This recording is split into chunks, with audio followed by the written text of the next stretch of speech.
Hello everyone, this is the Southern Hellenist. I am back with another video.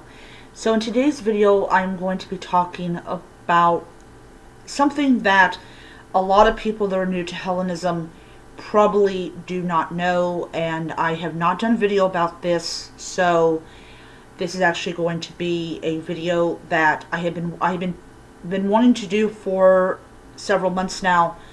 And I would either forget that I wanted to do it and then remember that I was going to do it, and then I would forget about it. So I'm finally remembering to do the video, and I'm going to go do the video before I forget to do the video.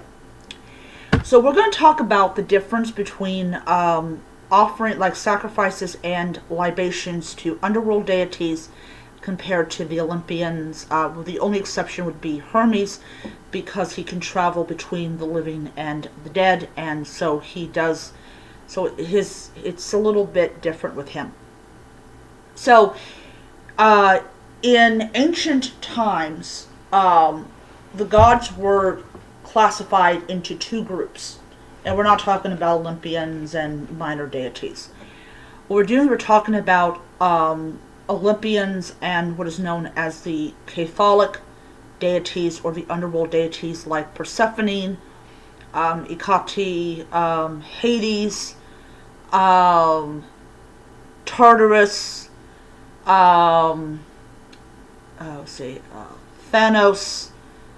not Thanos, Thaldos, I'm probably mispronouncing his name, Charon, and other things like that.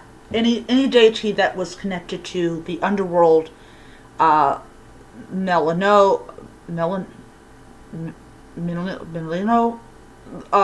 goddess of ghosts. So, and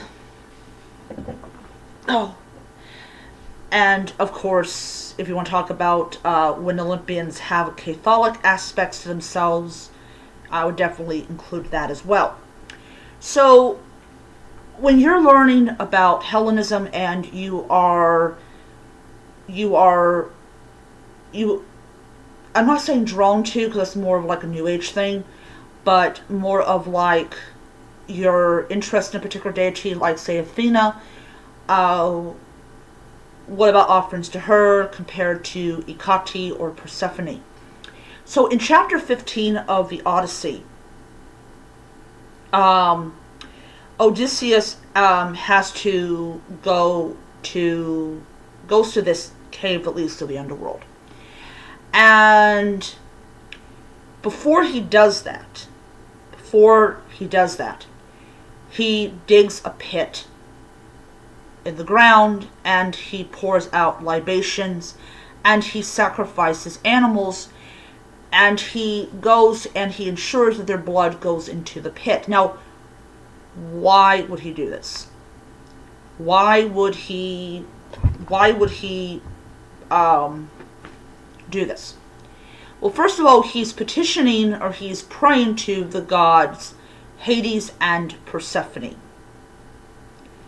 We're not talking about Hades and Kor, we're talking about Hades and Persephone. So Kor is considered the maiden aspect of Persephone before she was kidnapped by Hades and brought down to the underworld.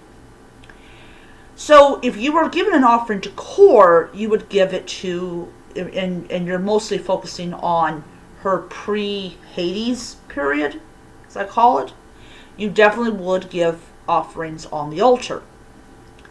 But if you're talking about Persephone, who is the queen of the underworld, and her power is awesome. I mean, she got some serious upgrade when she became Hades' wife. And Persephone, just like Hera, is insanely jealous. Why? She exactly didn't ask to be queen of the underworld, but she is Hades' wife, and so she has to be this big bad woman. But she, like Hera, is insanely jealous. So when we are given an offering to Persephone, we always pour out the libation on the ground. Now, if you're given an offering to, say, Zeus, or to Poseidon, or to Apollo, or to Artemis, you would always give the offering at the altar. Now, so the pit was for underworld deities like Persephone, Hades, Hecate, the guy in charge of basically of death, any of the underworld deities. If you are given an offering to, say, Artemis or Athena or Zeus or Hera, you would put it on the altar. Now, why? Because the pit is on the ground, and you're talking about underworld deities, not on Mount Olympus type of deities. Now, I don't know if it would apply to like minor deities that you don't know if they are underworld or they are above. The Greeks and the Romans had a lot of gods. And so you really have to do your research on this particular deity to figure out, is it an underworld deity or a Catholic deity or not. Now, ancient writers make it very clear if that deity is an underworld deity or a Catholic deity. Now, what about deities like Hermes? Now, Hermes goes between the land of the living and the land of the dead all the time. He makes hundreds of thousands of trips a day to the underworld to drop dead souls off. If you are given an offering to Hermes as a Catholic deity, like for instance, if you are asking Hermes to watch over your deceased loved one, like say from your loved one has died from a heart attack, and you are going to ask Hermes to guide your dead loved one's soul to the underworld, then I would definitely say to pour out your libations on the ground and not leave it up on an altar. Now, a lot of us do not have a lot of space.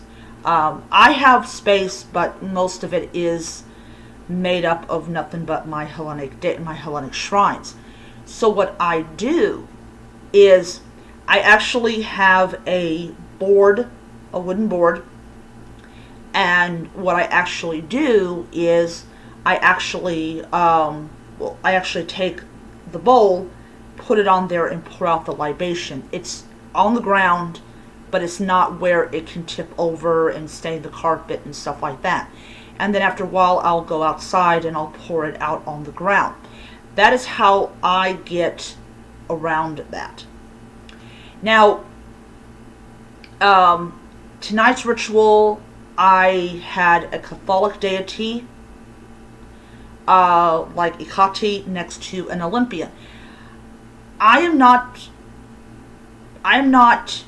viewing Hecate at that time in a Catholic role. Okay, so she's not, yes, she's a Catholic deity. She is she keeps Persephone occupied when she is, in the underworld. But I used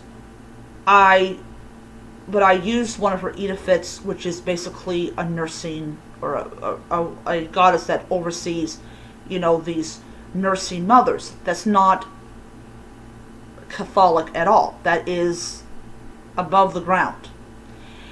So when I did that offering, it wasn't for her as a underworld deity. So you can, in my own personal opinion, you can